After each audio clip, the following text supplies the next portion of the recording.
Hi everyone, this side is Komal and we are going to start a new chapter that is solutions. ठीक है, start करते हैं solution term से. Solution चीज को समझने के लिए हमें छोटी सी टर्म कंसिडर करनी पड़ेगी, वो है मिक्सचर्स. ठीक है, मिक्सचर वर्ड आपने पहले भी सुना है, कहाँ पे 9th क्लास में आपने मिक्सचर वर्ड के बारे में पढ़ा है. उस चीज को पहले समझना पड़ेगा कि मिक्सचर्स क्या होते हैं, then we will proceed for solutions. ठीक है, तो मिक्सचर्स क्या होते हैं, मिक्सचर्स चीज क्या है. मिक्सचर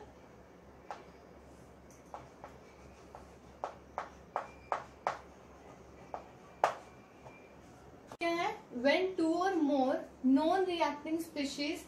ठीक है, when two or more chemically non reacting species are mixed, when two or more chemically non-reacting species are mixed,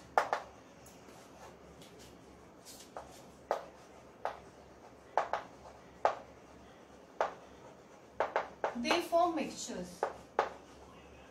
क्या बनाते हैं वो, मिक्सचर्स बनाते हैं.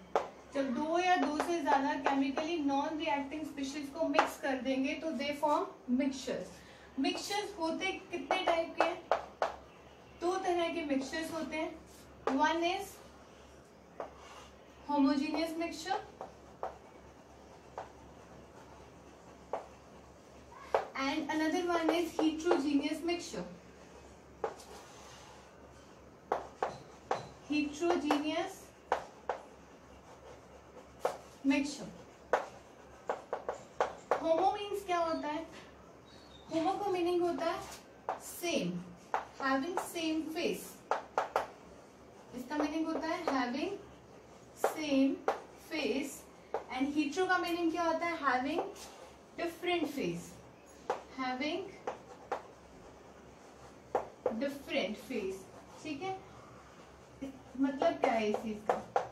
जैसे हम इसको एक एग्जांपल से समझे तो मैंने बोला होमोजीनियस मिक्सचर का मतलब होता है जिसकी फेस सेम होती है through out the bulk of the container, उसे बोला जाएगा कि वो होमोजीनियस मिक्सचर है. जैसे कि for example sugar plus water, salt plus water.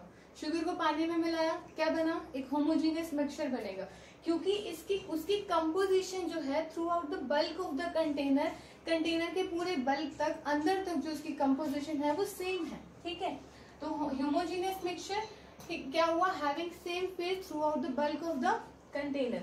इसका एग्जांपल देखिए, अगर हम लोग, मैंने बोला ऑयल प्लस वाटर, क्या है, किसका एग्जांपल हुआ, ऑयल प्लस वाटर, हीट्रोजीनियस मिक्सचर का, क्योंकि उसमें एक डिस्टिंक्ट बाउंड्री दिखती है हमें. ऑयल और वाटर के बीच में एक डिस्टिंक्ट बाउंड्री दिखती है, जिसे बोला गया, जिसके नाम कंसिडर किया हमने कि इसकी फेस अलग है, तो वो क्या हुआ, हीट्रोजीनियस मिक्सचर. ठीक है, पर सॉल्यूशन क्या होता है, सॉल्यूशन होता है, सॉल्यूशन की अगर डेफिनेशन लिखी जाए तो सॉल्यूशन क्या होगा, a solution is a homogeneous mixture. अब आ गया ना वर्ड फिर से वही, सॉल्यूशन क्या है, एक होमोजीनियस मिक्सचर है. ठीक है, ए solution is a homogeneous mixture whose composition can be varied within a certain limits, can be varied within a certain limits.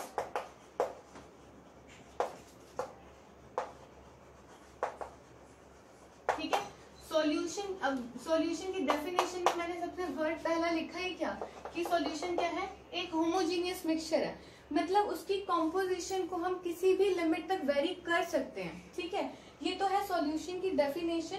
What is solution, a solution is a homogeneous mixture whose composition can be varied within a certain limits. ठीक है, तो अब पढ़ते हैं कि solution बनता किस चीज से है, किन किन चीजों से मिलके बनता है, कितने टाइप के सॉल्यूशंस होते हैं, बाइनरी सब आएगा.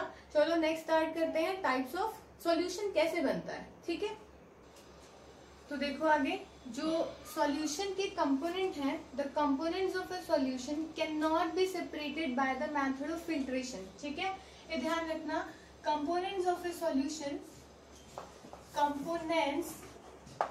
components of a solution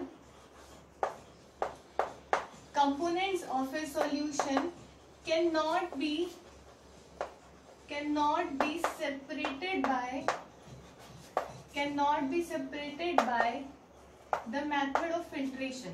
ठीक है, components of a solution cannot be separated by the methods of filtration. Methods of filtration. ठीक है, क्या कहा मैंने यहाँ पर कि सॉल्यूशन के जो कंपोनेंट है हम उसको नॉर्मल फिल्ट्रेशन मेथड से सेपरेट आउट नहीं कर सकते हैं. ठीक है, अब कौन कौन से तरीके के सॉल्यूशंस होते हैं? एक होता है बाइनरी सॉल्यूशन. ठीक है, बाइनरी सॉल्यूशन क्या होता है? बाइनरी सॉल्यूशन का मीनिंग होता है a solution in which having a component, जिसमें दो ही कंपोनेंट होंगे, उसको बोला जाएगा बाइनरी सॉल्यूशन. ठीक है, a solution having two components, solution having two components, वो solution जिसमें दो components होते हैं उसे बोला जाता है it is binary solution. Two components. और solution having two component is known as binary solution. और भी हो सकते हैं, जैसे ternary बोल दें, ternary. टेरेनरी सॉल्यूशन का मीनिंग क्या है? टेरेनरी का मीनिंग क्या होता है? तीन होता है ना इंग्लिश में, तो ये यहाँ पर भी यही हुआ. A solution having three components is known as ternary solution. Solution having three components is known as ternary solution. इसी तरह से बोला जाए क्वाटनरी सॉल्यूशन. क्वाटनरी सॉल्यूशन बोला जाए तो quaternary means four. A solution having four components. Solution having four components. तो उसे क्या कहेंगे? क्या बोलेंगे? Quaternary solution. तो इस चैप्टर में हमें ट्रू सॉल्यूशंस के बारे में डिस्कस करना है. ठीक है, सारा का सारा चैप्टर हमारा on the basis of true solution. Clear? तो आगे कंसिडर करते हैं कि सॉल्यूशन जो है किन किन चीजों से मिलकर बनता है. ठीक है, सॉल्यूशन जो मिलके बनता है दो चीजों से मिलकर बनता है, सॉल्यूट प्लस सॉल्वेंट. ठीक है, सॉल्यूट प्लस सॉल्वेंट. अब सब इसी के ऊपर बेस्ड है. ठीक है, देखो आगे स्टार्ट करते हैं. चलो फिर अब स्टार्ट करते हैं. हमने देखा कि सॉल्यूशंस कैसे बनते हैं, सॉल्यूट और सॉल्वेंट से मिलकर बनते हैं. ठीक है, solutions are made up of solute and solvent. ठीक है, इस चीज को स्टार्ट करने से पहले देखो एक जनरल सी डेफिनेशन मैं लिख रही हूँ कि सॉल्वेंट इन सॉल्यूशन, उस चीज को हम कैसे देखेंगे. देखो, सॉल्वेंट इन सॉल्यूशन. ठीक है, अभी बताती हूँ ये क्या लिख रही हूँ मैं और इसका मीनिंग क्या है. ठीक है, solvent in solution is it's constituents particle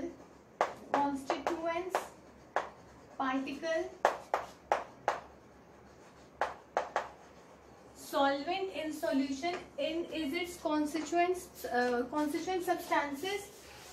substances लिखो whose composition substances whose state of aggregation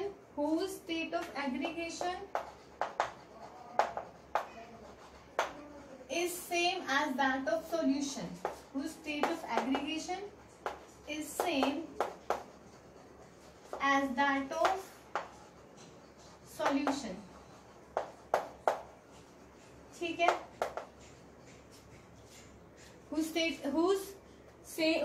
state of aggregation is same that of solution. ठीक है, देखो जनरली जब हम लोग बात करते हैं, जनरली हम लोग कहते हैं कि solute which is present in smaller quantity and solvent which is present in larger quantity. Generally हम लोग ऐसा ही बोलते हैं. ठीक है, क्या बोलते हैं? तब वहां पर प्रॉब्लम नहीं है. solute which is present in smaller quantity and solvent which is present in larger quantity.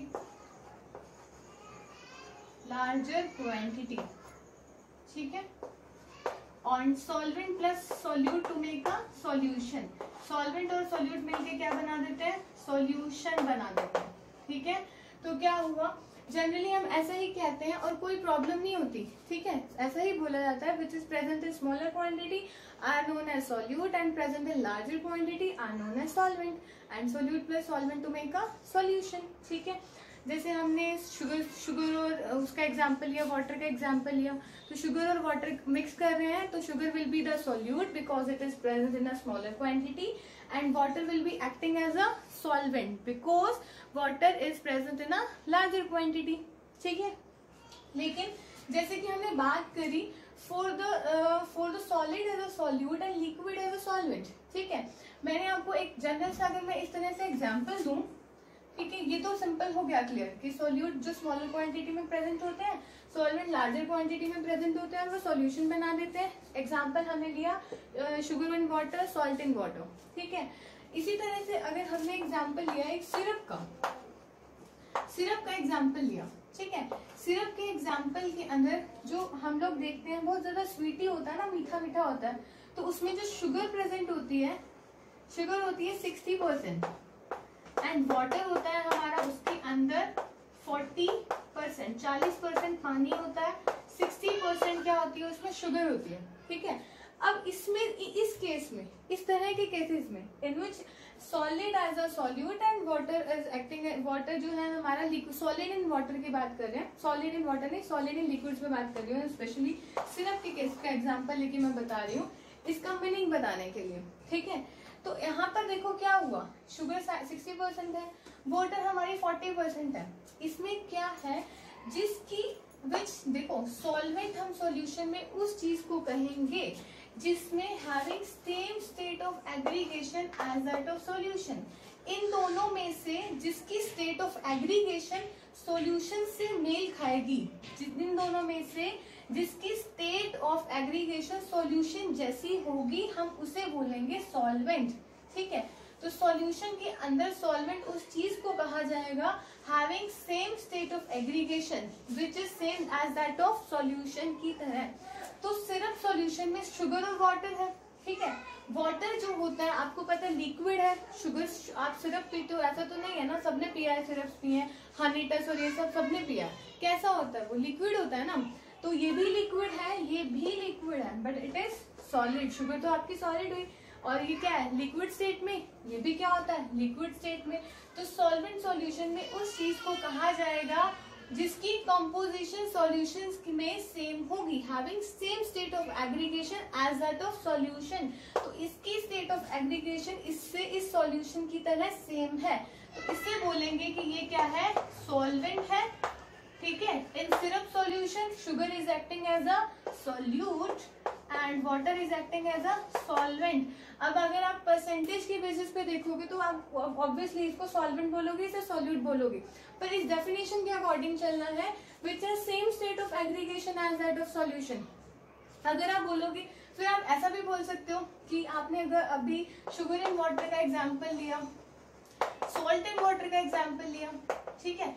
इसमें शुगर क्या है सॉल्यूट, वाटर क्या है सॉल्वेंट, ठीक है। अब इसमें इसी स्टेट इसी डेफिनेशन को अप्लाई करके बताओ तो देखो शुगर को पानी में जब आपने मिक्स किया है, मिक्स करा आपने शुगर को वाटर के अंदर, तो क्या होता है जो आपका सॉल्यूशन बनता है, आपको पता है पानी के अंदर आप चीनी को घोल देते हो तो ऐसा तो नहीं है ना कोई सॉलिड से चीज बन जाती है, रहता तो वो लिक्विड नेचर ही है ना उसका, तो सॉल्यूशन भी आपका लिक्विड स्टेट में ही रहता है, ठीक है। तो सॉल्यूशन की स्टेट भी क्या हुई लिक्विड हुई और वाटर की स्टेट भी क्या है इसके अंदर लिक्विड है। तो देखो यहाँ पे वाटर क्या होगा आपका सॉल्वेंट होगा, क्यों, क्योंकि हमने बोला है सॉल्वेंट हम उस चीज को कहेंगे जिसकी स्टेट ऑफ एग्रीगेशन सेम होगी सॉल्यूशन की तरह। शुगर इन वाटर में जो हमारा सॉल्यूशन बना है, शुगर इन वाटर के अंदर क्या हुआ है शुगर जो आपकी वो ठीक है स्मॉलर क्वांटिटी में प्रेजेंट है, शुगर इन वाटर में देखो जो सॉल्यूशन की स्टेट है वो क्या है लिक्विड है। आपने वाटर भी क्या होता है यहाँ पे लिक्विड ही नेचर का है, ये भी लिक्विड ये भी लिक्विड, जो having the same state of aggregation as that of solution उसे क्या कहा जाएगा सॉल्वेंट। तो ये सॉल्वेंट है ये सॉल्यूशन है, इसी बेसिस पर चलो सबसे ठीक है, ठीक है। तो ये clear what is solute and what is solvent, सिर्फ सॉल्यूशन का एग्जांपल क्लियर हो गया। And next video I will start from the types of solution. ठीक है, वहां से स्टार्ट करेंगे and then proceed for the further chapter in next video. Okay, if you like this lecture, then please share and subscribe my channel, and thanks a lot. Thank you so much.